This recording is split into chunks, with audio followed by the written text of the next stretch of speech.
रोज ऐसे झगड़े होते हैं और वहीं के लोग जो है मुकामी वो बीच बचाव करवा भी देते हैं। दोनों शदीद जख्मी हो गए, तब जाके किसी ने कॉल की तो पुलिस उधर पहुंची। एक 30 रुपए के झगड़े से शुरू हुआ, जिसमें आप कह सकते हैं कि 4 जाने चली गई। जो कत्ल हुए थे दोनों फलफरोश भाई, उनका तो बदला लिया गया। शाह गैंग था ना, ये एक बड़ा प्रोफेशनल गैंग था, जो कि आप कह लें कि फैसलाबाद में दहशत की अलामत समझा जाता था। दो खवातीन हैं, दो लड़कियां हैं, जो कि वकार शाह के साथ जिनका कोई ताल्लुक था, उन्होंने पुलिस को इनकी मुखबरी की थी।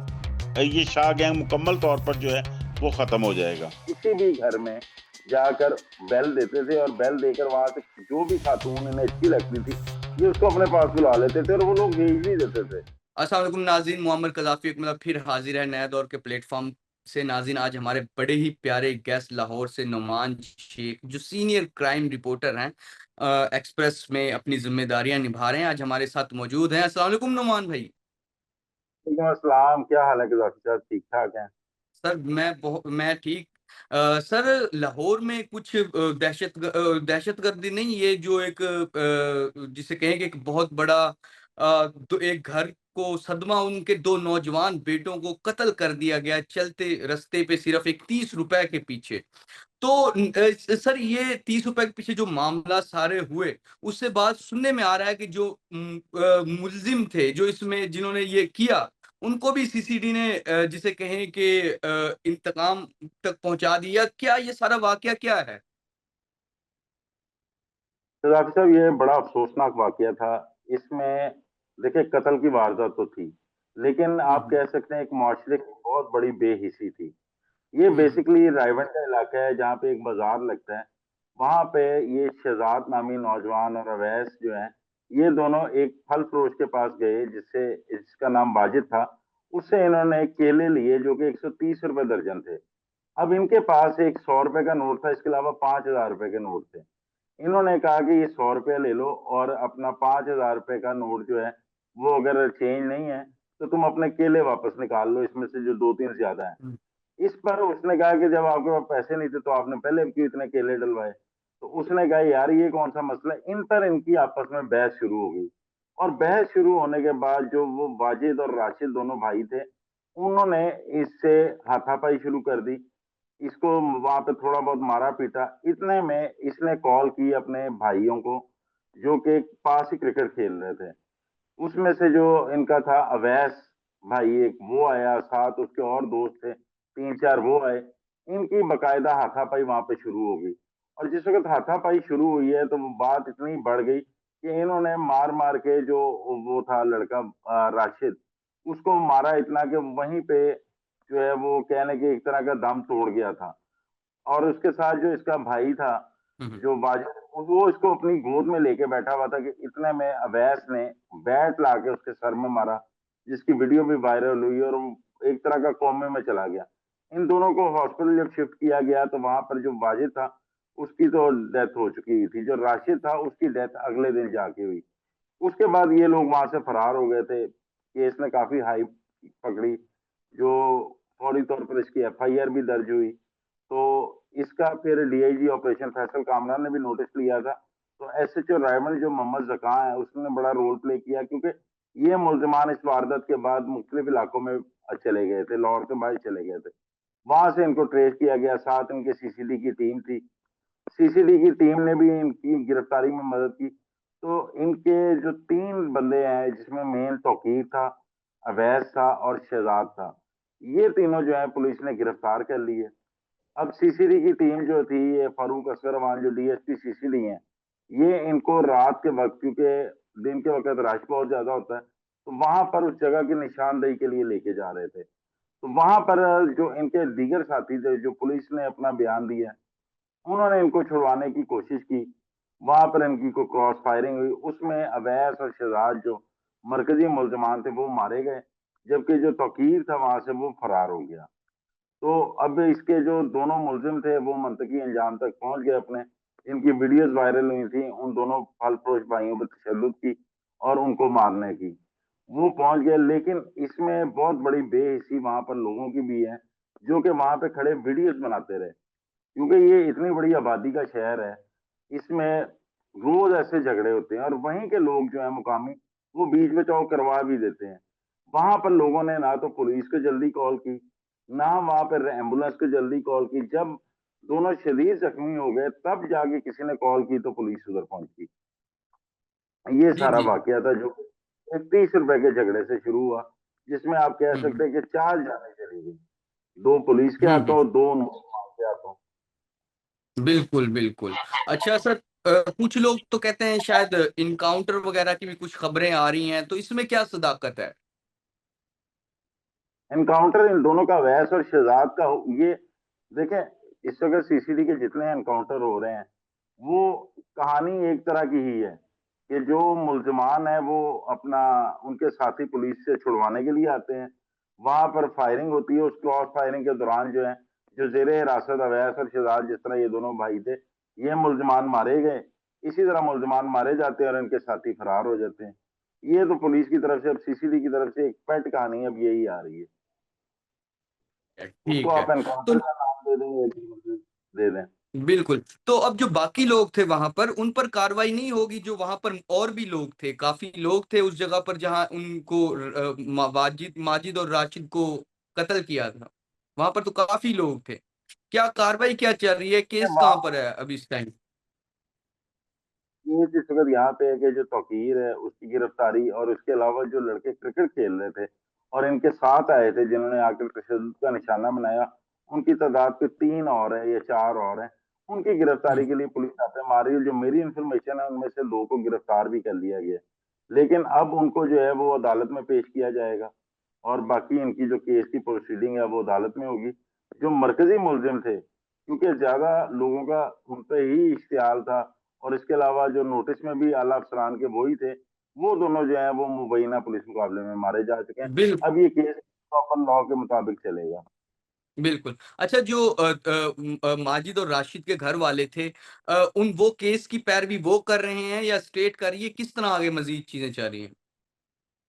देखिए, इसकी पैरवी जो है वो उसके वालिद साहब कर रहे हैं। वालिद साहब ने ही अपनी मुद्दईयत में ये मुकदमा दर्ज करवाया है। इस केस को अब परसू भी वो करेंगे। उनके घर वाले जो हैं उनका ये कहना है कि हम तो हर जगह इल्तिजा लेकर जा रहे थे, और पुलिस ने जो है उसको एप्रिशिएट किया उन्होंने, क्योंकि उनका तो एक तरह का जो कत्ल हुए थे दोनों फलफ्रोश भाई, उनका तो बदला लिया गया। लेकिन हुँ, बाकी जो हुँ। अब उनके साथी थे जिसका जो रोल था, अब वो इन्वेस्टिगेशन में जाके डिफाइन होगा और वो अदालत में इसको करेंगे पुट केस को। बिल्कुल सर, शाह गैंग में भी सुनने में आ रहा है कि कुछ उधर भी चीज़ें हुई हैं, उधर भी कुछ कार्रवाइयाँ हुई हैं, वो क्या है? देखिए, ये जो शाह गैंग था ना, ये एक बड़ा प्रोफेशनल गैंग था, जो कि आप कह लें कि फैसलाबाद में दहशत की अलामत समझा जाता था। इस गैंग में टोटल 17 अफराद थे, और 17 अफराद में से जो 9 अफराद थे वो पुलिस मुकाबले में मारे जा चुके थे। इनके जो बाकी साथी थे, उनमें से 2 हसनैन और उमर जो हैं, इन्होंने सोशल मीडिया पर एक वीडियो वायरल की जिसमें इन्होंने इंस्पेक्टर जो सीसीडी के फैसलाबाद के हैं, डॉक्टर इंस्पेक्टर इरम, उनके खिलाफ कि हम इनको अब टारगेट करेंगे और इनको इनके बच्चों के सामने टारगेट करेंगे। उस पर फिर जो सीसीडी है सुहेल जफर चट्टा साहब, जो एडिशनल आईजी, उन्होंने इसका नोटिस लिया तो इनकी टास्किंग की गई। तो ये पता चला कि ये चूं के इलाके में मानोवाल में पनाह लिए हुए हैं। पुलिस ने, जो डीएसपी सीसीडी फारूक असगर अवान है, उन्होंने मानोवाल में इनकी गिरफ्तारी के लिए रेड की। तो ये 6 अफराद वहां पे मौजूद थे। पुलिस के साथ इनकी क्रॉस फायरिंग हुई, जिसमें हसनैन और उमर मारे गए और इनके दीगर जो 4 साथी हैं वो फरार हो गए। जब इसके ये दोनों के मारे जाने के बाद इनका जब रिकॉर्ड चेक किया गया, मुख्तलिफ इंफॉर्मेशन ली गई, तो ये पता चला कि ये वो शूटर्स बतौर शाह गैंग में ये काम करते थे। इनका जो हेड था वकार शाह, जब वो मारा गया तो इनके पास ये इंफॉर्मेशन आई कि 2 खवातीन हैं, 2 लड़कियां हैं, जो कि वकार शाह के साथ जिनका कोई ताल्लुक था। उन्होंने पुलिस को इनकी मुखबरी की थी। इन हसनैन और उमर ने वकार शाह का बदला लेने के लिए उन दोनों लड़कियों को कत्ल किया। उनकी लाशें सत्याना रोड फैसलाबाद में फेंक दी, और वहां पर 24 घंटे तक उनकी लाशें पड़ी रहीं। लोग इनसे इतने खौफजदा थे कि पुलिस को किसी ने इतला तक नहीं की। ये इतने खतरनाक मुलजिम थे। उसके अलावा जब ये शाह गैंग टूटा है तो ये अपने तौर पर अब बत्ताखोरी, कत्ल, इकदाम कत्ल, हो रही है। सर इसकी आपकी वारदातें आवाज़ इन्होंने ब्रेक हो शुरू रही कर है। दी थी। इसके अलावा अगर आप इसकी और इसकी तफसील में जाएं, तो ये अब लोगों से, ये लाहौर में पनाह लिए हुए थे। टारगेट इनका जो है वो सीसीडी का इंस्पेक्टर इरम शाह था। लेकिन उसके अलावा इन्होंने कई लोगों को अब भत्ते के लिए कॉलें शुरू कर दी थी। एक दो जगह पर इनके फायरिंग के वाकयात भी हुए।